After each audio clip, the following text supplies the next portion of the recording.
जय मसीह की। मेरा नाम है पास्टर राजेश केदारी। सबका इस वीडियो में स्वागत हो। यीशु मसीह आपको और आपके फैमिली को आशीष करे और सुरक्षित रखे। बाइबल में यह संदेश बहुत ही इम्पोर्टेंट संदेश है, महत्वपूर्ण संदेश है। और जो घटनाएं जो आसपास हम देख रहे हैं, तो इससे हमें यही पता चलता है कि हम अंतिम दिनों में हैं। और कभी भी जो है अंतिम दिनों में जो घटनाएं होने वाली वो शुरू हो सकती है। और जो पहली घटना जो हमारे सामने जो होने वाली है वो है रैप्चर। और रैप्चर में जो है जो विश्वासी जो है जिनका उद्धार हुआ है वो जो है वो स्वर्ग में जाएंगे। वो स्वर्ग में ऊपर उठाए लिए जाएंगे और यीशु मसीह हमें बादलों पे मिलेंगे, वो हमें स्वर्ग लेके जाएंगे। 7 साल हम स्वर्ग में रहेंगे। स्वर्ग में क्या करेंगे हम सबको यीशु मसीह के सामने हमें खड़ा होना पड़ेगा।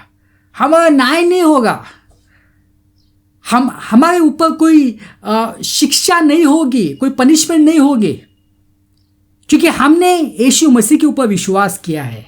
हमने ये विश्वास किया कि यीशु मसीह ने जो पनिशमेंट मुझे मिलनी चाहिए थी, जो शिक्षा मुझे मिलनी चाहिए थी, वो सब कुछ उन्होंने क्रूस के ऊपर ले ले। तो मैं अभी दोष मुक्त हूँ, मेरे में कोई दोष नहीं है, मुझे कुछ सज़ा नहीं होने वाली है, क्योंकि वो सब सज़ा जो है यीशु मसीह ने जो है क्रूस के ऊपर उठा लिए। तो इसलिए हमारा न्याय नहीं होगा। बहुत सारे लोग प्रचार करते हैं कि मसीह लोगों का भी न्याय होगा, उनको भी जो है स्वर्ग के यीशु मसीह के सिंहासन के सामने खड़ा होना पड़ेगा और अपना हिसाब देना पड़ेगा। भाइयों बहनों, हमने जब यीशु मसीह के ऊपर विश्वास किया, यह विश्वास किया कि यीशु मसीह ने मेरी सज़ा क्रूस के ऊपर जो है वो भोग लिए, ले लिए, तो एक गुनाह के लिए 2 सज़ा नहीं हो सकती है। हालेलुया। तो 7 साल हम स्वर्ग में रहेंगे, यीशु मसीह के साथ हमारी संगति होगी, उसके सामने खड़े हो गए। और हमको जो है क्या मिलने वाला है, हमको गिफ्ट्स मिलने वाले हैं, आशीष, प्रतिफल जिसको हम कहते हैं। उसके बाद जो है 7 साल के बाद यीशु मसीह के साथ हम धरती के ऊपर आने वाले, यरूशलेम में आने वाले हैं, और जहाँ पे हर्मगेदोन का युद्ध होगा। और उसके बाद जो है 1000 साल का जो है वो यीशु मसीह का शासन शुरू हो जाएगा यरूशलेम में, जिसको कहते हैं मिलेनियम किंगडम। और उसके बाद जो है फाइनल जजमेंट डे होगा। ये जो होगा ये अविश्वासियों के लिए होगा। उसके बाद नई धरती और नई आकाश। तो ये सब कुछ घटना अभी होने वाली है, मगर पहली घटना जो होने वाली है वो है रैप्चर। और वो कभी भी हो सकता है, क्योंकि सब भविष्यवाणी पूर्ण हो चुकी है। इज़राइल राष्ट्र का पूर्ण गठन हो गया है 14 मई 1948, क्योंकि ये सबसे महत्वपूर्ण भविष्यवाणी थी। आइए हम एक वचन पढ़ते हैं। हम जाएंगे दूसरे पत्र 3:8। हे प्रियो, इस एक बात से अनजान न रहो कि प्रभु के लिए एक दिन 1000 वर्ष के समान है और 1000 वर्ष एक दिन के समान है। बाइबल में यह वचन बहुत इंपॉर्टेंट है। कोई भी इंसान जो है, इंसान बता नहीं सकता है कि यह स्पेसिफिक डे पे स्वर्गारोहण हो सकता है, कोई भी बता नहीं सकता है। मगर जो भविष्यवाणियां दी गई है, जो वचन दिया, उससे हमें अंदाजा सिर्फ हम लगा सकते हैं कि हम कितने नज़दीक है।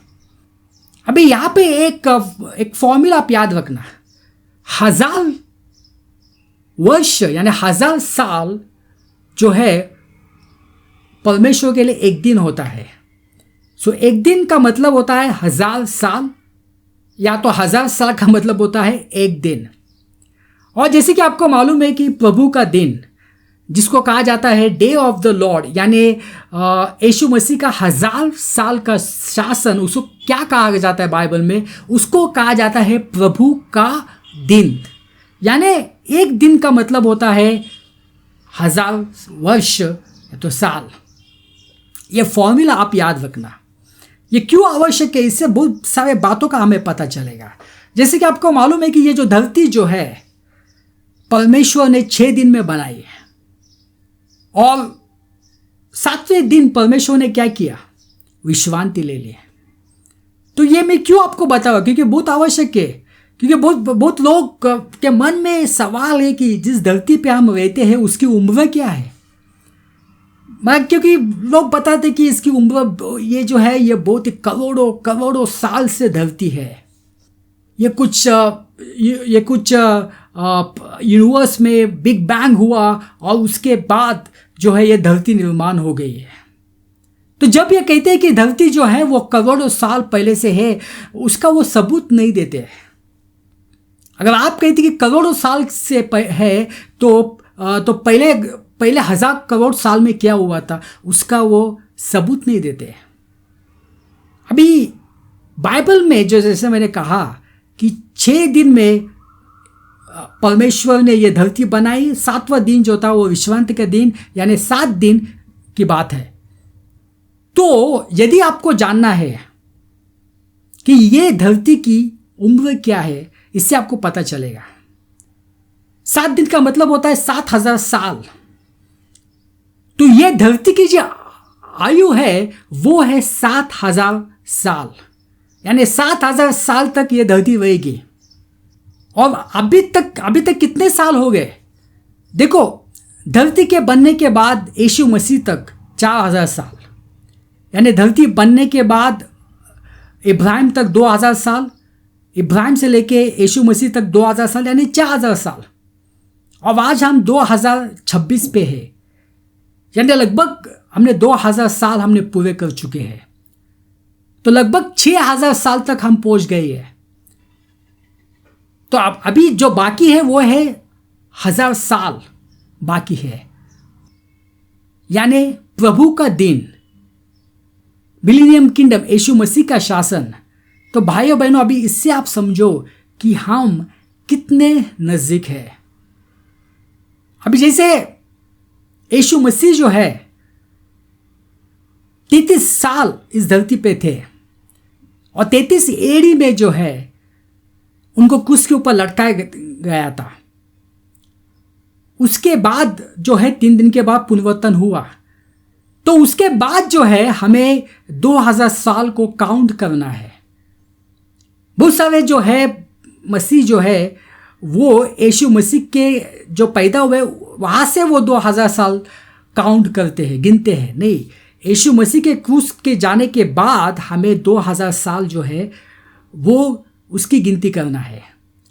तो 33 साल प्लस 2000 साल कितने हो जाते?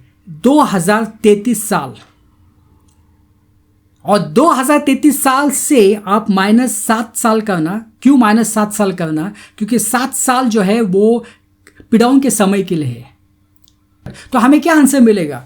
2026। तो भाई बहनों, हम नज़दीक है। होशे 6 में हम पढ़ते 2 दिन बाद वह हमें जीवित करेगा और 3वें दिन उठाएगा। भाई बहनों, अभी ये जो है ये इसका मतलब क्या हुआ? इसका 2 दिन के बाद हमें वो जीवित करेगा और 3वें दिन उठाएगा। ये जो है ये यहूदी लोगों के लिए है। जब यीशु मसीह आए थे 2000 साल पहले, उन्होंने यीशु मसीह का इनकार किया। उसका नतीजा ये हुआ कि जो यहूदी जो है उनको अपना खुद का देश को गंवाना पड़ा। वो तित बितर हो गए, वो सब दुनिया में चले गए। और 2000 साल के बाद, लगभग 2000 साल के बाद 14 मई 1948 को इज़राइल राष्ट्र की स्थापना हुई। तो ये जो 2000 साल है, ये 2000 साल का मतलब है 2 दिन। इसलिए यहाँ पे बाइबल क्या कहता है? 2 दिन के बाद हमें जीवित करेगा। 2000 साल के लगभग के बाद उनको अपना खुद का देश मिला, उनकी पहचान मिली। नहीं तो 2000 साल इज़राइल राष्ट्र नहीं था। और उसके बाद 3वें दिन उठाएगा। देखो, अभी जो यहूदी जो है वो अंदर से मर चुके हैं, उनका उद्धार नहीं हुआ है, इसलिए वो पीड़ाओं के समय से जाएंगे, मगर वो पश्चाताप करेंगे जब सब उनके ऊपर आक्रमण करने आएंगे। और तभी उनकी टेक्नोलॉजी काम में नहीं आने वाली है, कुछ नहीं काम में आने वाला है। तब वो पश्चाताप करेंगे और मसीह को पुकारेंगे और कहेंगे कि पश्चाताप करेंगे कि उन्होंने गलती की, उन्होंने यीशु मसीह को के ऊपर विश्वास नहीं किया, अपना मसीहा नहीं माना, तो यीशु मसीह उनको बचाने के लिए यरूशलेम में आने वाले हैं। और उसके बाद आपको मालूम है हर्मगेदोन का युद्ध और यीशु मसीह का 1000 साल शासन। तो जो यहूदी पश्चाताप करेंगे, यीशु मसीह के ऊपर विश्वास करेंगे, तो वो यीशु मसीह के 1000 साल के शासन में रहेंगे। इसलिए बाइबल कहता है 30वें दिन उठाएगा। 30वें दिन का मतलब क्या? वो है यीशु मसीह का 1000 साल का शासन। भाई बहन, हम बहुत नज़दीक है। भजन संहिता 90:10 में लिखा है कि जो मनुष्य का जो जीवन होता है वो 70 या 80 साल का होता है। यानी एक पीढ़ी जो होती है वो 70 साल की या 80 साल की होती है। अभी ये क्यों आवश्यक है? क्योंकि बाइबल में एक भविष्यवाणी है कि जो पीढ़ी ने इस्राएल राष्ट्र का पूर्ण गठन देगा, पूर्ण निर्माण देगा, वही पीढ़ी जो है अंतिम दिन देखने वाली है, यीशु मसीह का आगमन देखने वाली है। ये भविष्यवाणी है। तो जिन्होंने इस्राएल राष्ट्र का पूर्ण निर्माण देखा वो अभी भी जीवित है। तो 1948 से हम 80 को हम ऐड करेंगे तो हमें उत्तर मिलता है 2028 साल।